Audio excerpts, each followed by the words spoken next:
I'm 11 years old and I just completed the Scratch development course from Roboprenr. And out of this course, we had programmed many games, and my favorite game is Flappy Bird.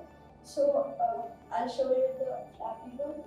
So when you click on the run button, the cat, which is the sprite, keeps on jumping, and the main objective of the game is to pass through the pipes and not get hit by the pipes. But if you do get hit by the pipes, the game stops and the game over screen.